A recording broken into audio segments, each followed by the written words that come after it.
My name's Greg McNeil. I run Dark Box Images. We make authentic Victorian tintype portraits. Today I'd like to talk to you about the Victorians and how our perception of them is shaped and influenced by the photographic technologies of the time.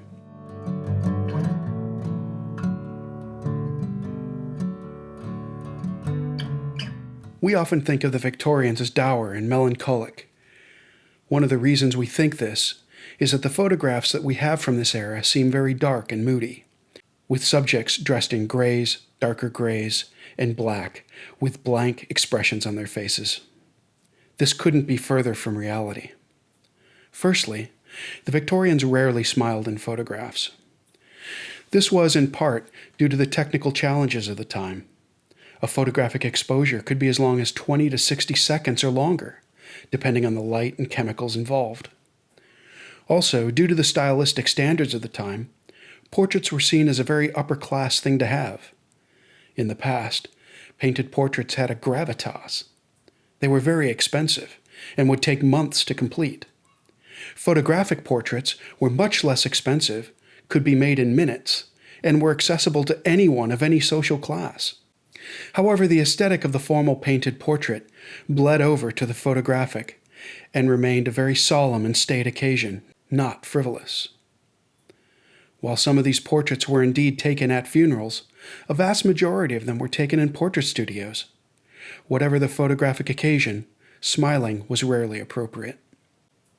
Secondly, the Victorians actually wore many bright colors.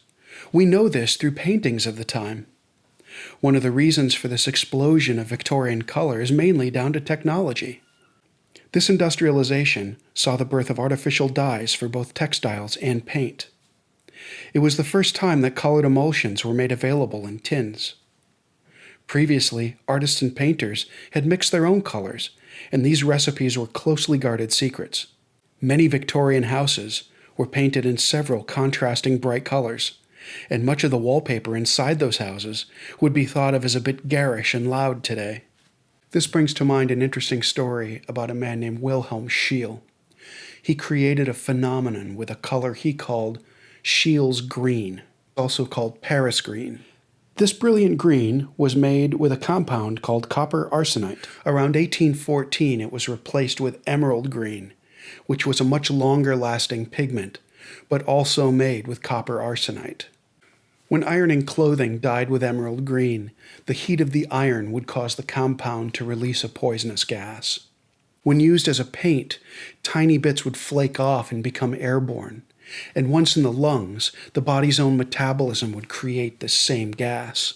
Damp wallpaper would gas out as well, but an even more toxic element would be created if the damp wallpaper got moldy and then dried with heat, which would make that element airborne as well.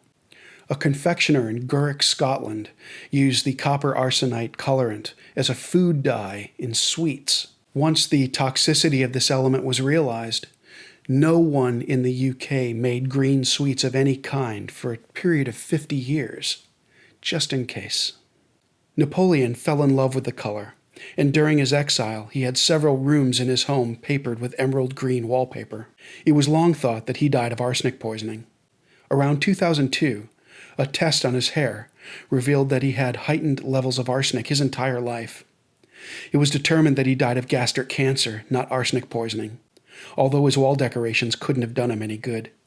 Charles Dickens became enchanted by the color on a trip to Naples. He wanted every room in his house decorated with emerald green. Fortunately, his wife hated the color and refused, probably saving both of their lives.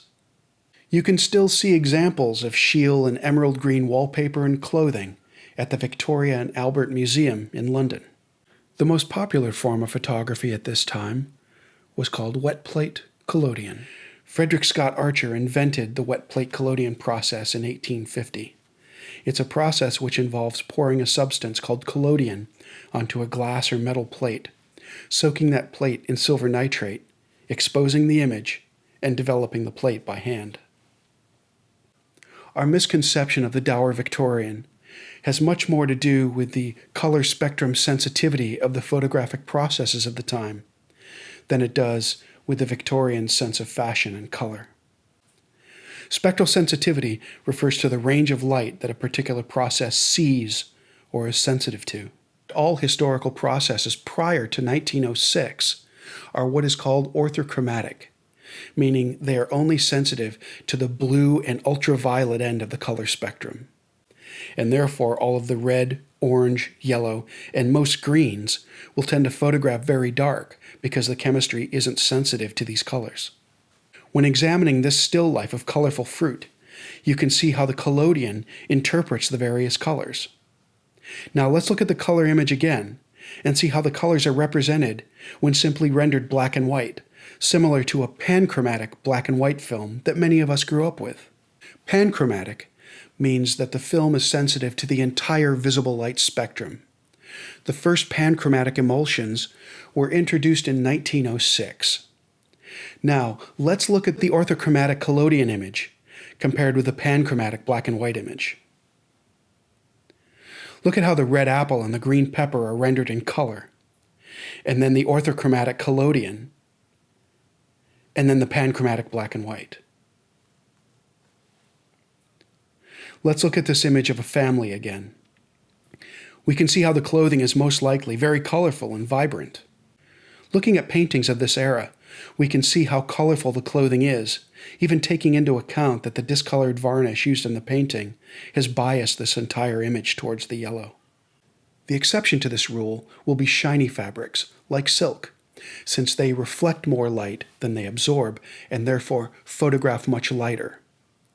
In this image, Debbie is wearing bright yellow silk. One would expect the yellow of this silk to photograph darker, but to my surprise, the reflectance of the material itself rendered a much lighter tone.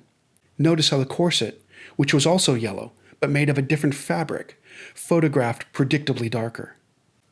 If you want to make sure your costume looks as good as it can in an authentic Victorian tintype portrait, you can think of three things: color, texture, and reflectivity. Think about how the colors you're using will be rendered. Blues, some greens, and blue-based purples will tend to photograph much lighter, whereas greens and oranges will tend to photograph dark. Yellows will tend to photograph darker than you think, and reds will photograph very, very dark. That being said, I've often been surprised at how modern dyes react to this process. Many of them tend to photograph much lighter than I would think, and I don't know why this is. Textures can be used to differentiate parts of your costume. If two colors photograph as a similar shade, you can use different textured fabrics to accentuate that difference. Reflective and shiny fabrics like silk, some nylons, and rayon will tend to photograph a bit lighter, as they reflect more light than they absorb, and therefore photograph much lighter than you would think. I had a sitter once ask me how his red leather suit of armor would photograph in the process. I told him it would be very dark, and what he could do to make it better would be to polish different parts of the costume to quite a high sheen, and then add different textural elements or tooling to other parts. And that way I could use light to differentiate the different parts of the costume so it wouldn't look like just a black human-shaped mass. Here are some examples of some amazing costumes I've rendered with this photographic process.